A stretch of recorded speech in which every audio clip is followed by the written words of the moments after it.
Бүгін билим берүү тарыхындагы эң орчундуу окуя, Кыргызстандагы эң жакшы президенттик лицей салынды, эң мыкты окуучулар тандалып келди, эң мыкты мугалимдер ушул жерде сабак берет. Анда эмесе сөздү ушул лицейди ачуунун демилгечиси болгон Кыргыз Республикасынын президенти Садыр Нуркожоевич Жапаровго сөз берүүгө уруксат этиңиздер. Рахмат, саламатсыздарбы, урматтуу мекендештер, кадырлуу Көл каласынын тургундары, бүгүнкү салтанаттын кымбаттуу катышуучулары. Көзү менен эмес, көдөнү менен кыргыз элинин эртеңки келечегин көрө билип, акылын азык, каруусун казык кылып, акыл калчап, жети өлчөп, бир кесип иш кылган Кыдыр аке, Тилекмат аке, Карга аке, Садыр аке, Сарт аке, Мойт аке, Карач аке жана башка кайталангыс калк каймактарынын көчү улансын деген асыл максат изги тилегибизди ишке ашырууга кадам жасаганы турабыз. Тагыраак айтканда, Ысык көлдүн чок жүрөгү болгон касиеттүү Чолпон Атада таланты ташкындаган, шык жөндөмү менен айырмаланган, республиканын булуң бурчунан атайын сынак менен тандалып алынган зээндүү балдарыбыздын башын бириктире турган Акылман лицейи келечек ээлерине эшигин кеңири ачып турган маалы.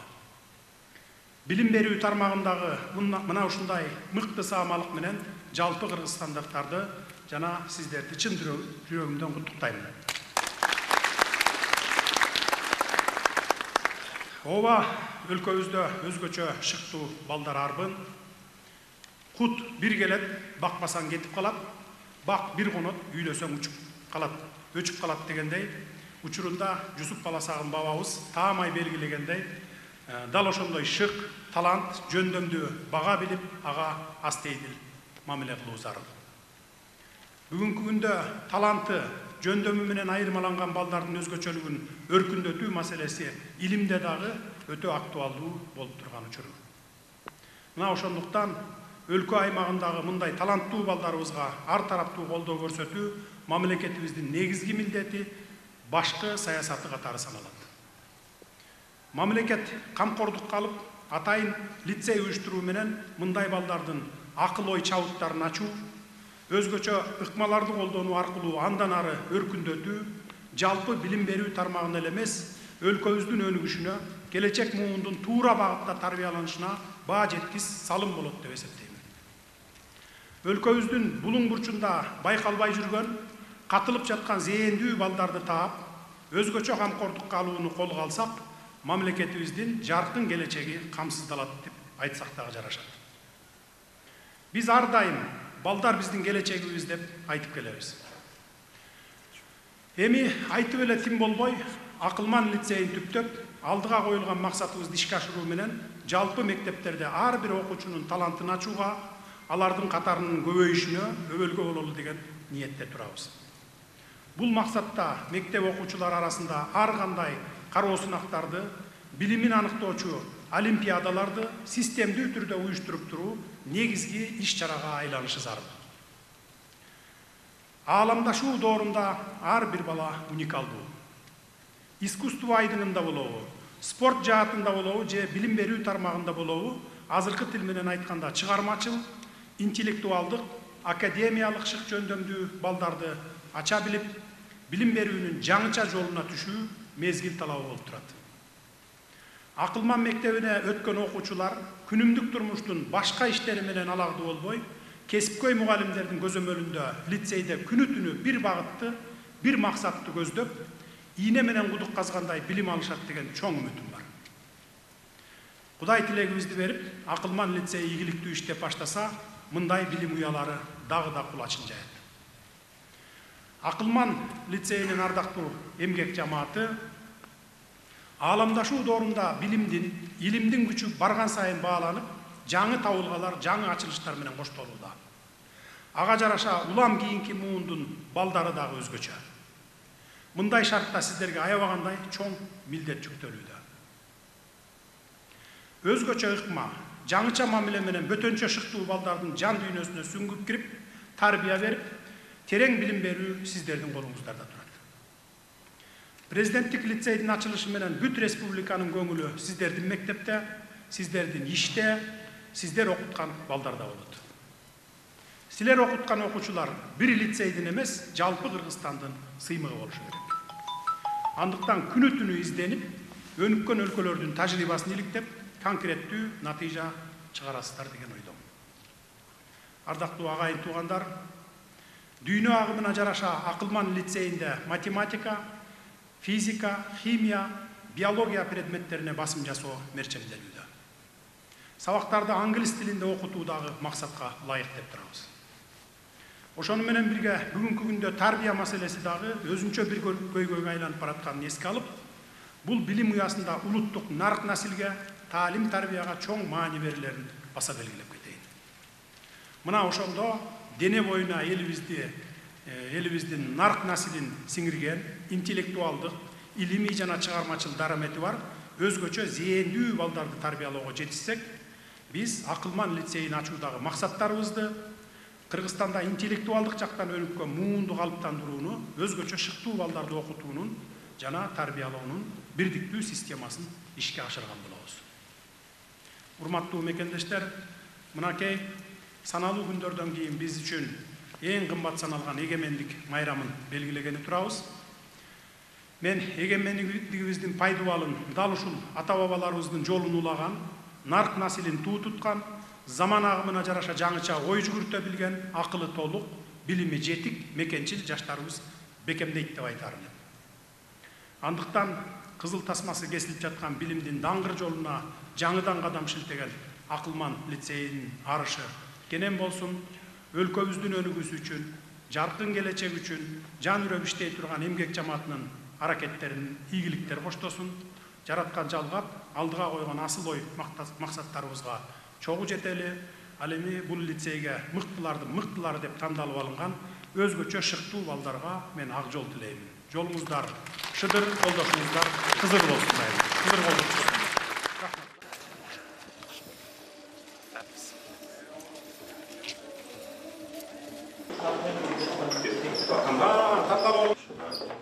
Экиден бала жатат экен да.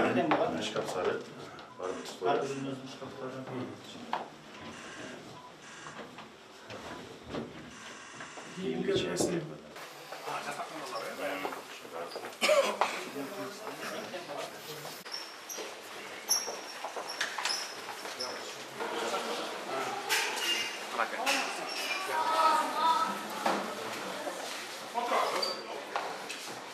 Ар кайсактан келдиңерби? Бир айдан барбы, экиден үчтөн? Досторлар, подружкалар барбы, жокпу? Кана айта баштачы, сен каяктан келдиң?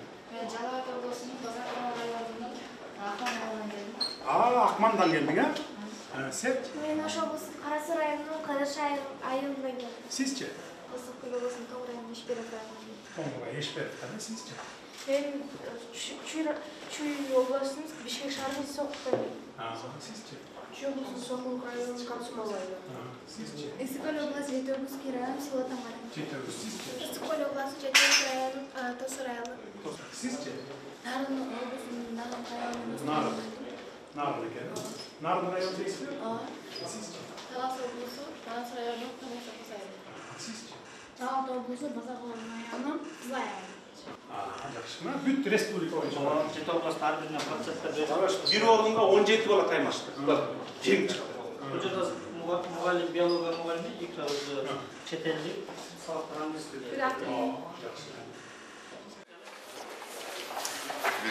Деген. Саламатсыңар? Кайсы сабак бердиң? Эң биринчиден техника безопасности химия сабагында сакталыш керек.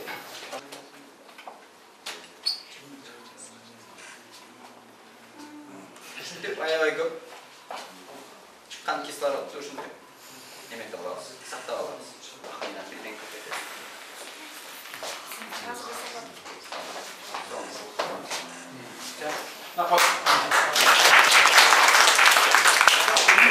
Жакшы окугула, эже агайларыңарды уккула, макулбу? Анан баарыңар бир туугандай болуп жүрүлөр. Бөлүнгө беле, макулбу? Бир тууган, бир үй бүлө болуп, бири-бириңерди колдоп, ынтымақ жауабы, ә?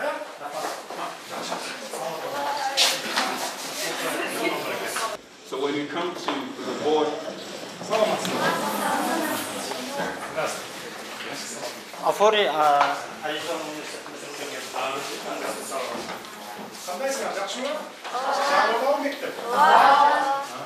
Қыздарыңыз көп екен. Англис тілі, жақты ма мектеп? Жақты ма мектеп? Несіменен жақты? Тазалығын. Қаншелі тазалығын көрдіңіз? Көл жақты ма көл? Бардыңар ма көлге? Түшті ме көл? Жоқ. Көлге апарып түсіп қойған. Бірақ қарап олады. Воспитательный сөзсіз жанында. Қырсық болсын. İyi geldik. Жақсы оқу болды, мақұл? Ашқана. Борсақ болып дейм.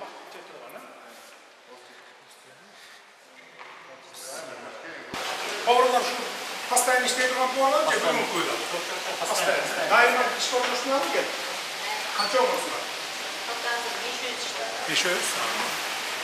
Жақсы деп екен, условиялар бар ма? Шарттар бар. Бұл компакталардан да işleyip de.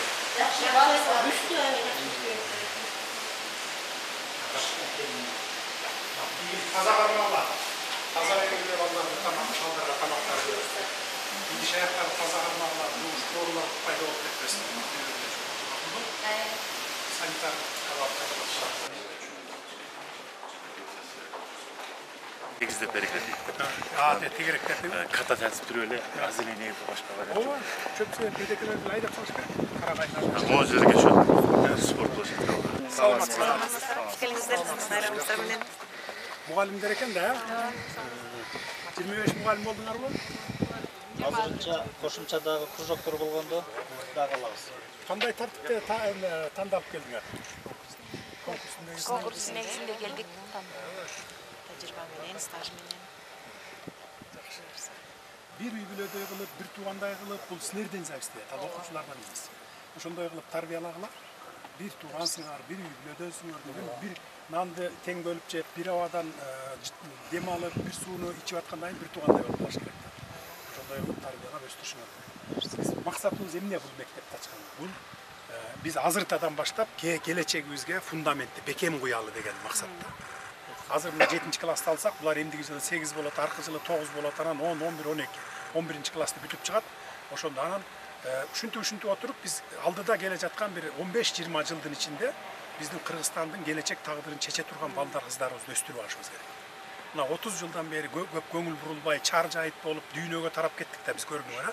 Кыйын азыр биздин профессионал адамдар, мындай профессорлор чет өлкөлөрдө жүрөт көбүнчөсү. Мына ошол эле мугалимдер, врачтар кошун өлкөлөргө кетип калган, зарплаты чоң депчи. Же болбосо баягы билимди жакшы берет деп ошо жака чыгып кеткен чет өлкөлөргө. Биз деле мына ушундай шарт түзүп берсек, билим берсек болот биз деле. Ошол эле Лондондогудай билимди биз бере алабыз, Европадагыдай, Америкадагыдай дегендей. Жет туура эмеспи? Туура. Алардын 2 башы 4 колу 4 буту жок да, биз окшош эле адамдар алар деле, сиз окшош эле мугалимдер тарбиялап чыгарган ошол балдарды, ошол окумуштууларды дегендей. Ошон үчүн ушул мектептен улам барган сайын, улам чыгарып отуруп, келе жаткан bir 30 жылдын ичинде биз профессионал жакшынакай профессорлорду, окумуштууларды чыгарып алышыбыз керек да, билимдүү, илимдүү адамдарды тарбиялап алышыбыз керек. Мына ошонун баары сиздердин колуңуздарда. Ошолорду өстүрүп, чыгарып, уядан учуруп мына кийин сиздер карыган кезде ошолор келип сиздерди тиги сыйлап, баягы билим берген билимиңерди барктап ушинтип турат. Эжейим болгон ушул мага тиги сабак берген деп аябай жакшы карагыла. Өз балдарыңардай карап мындай кырсык болбосун деп неме кылып, ата-энеси аманат кылып силерге жиберди да, ушу мугалимдер бар, воспитательдери бар деп, өлкө жетекчилиги бар, министрлик бар деп. Силерден только эмгек керек, билим берүү керек, балдарды өстүрүп чыгуу керек. Улуу окумуштууларды өстүрүп чыгарышыңар керек бул жерде. Максат ошол бул мектепте.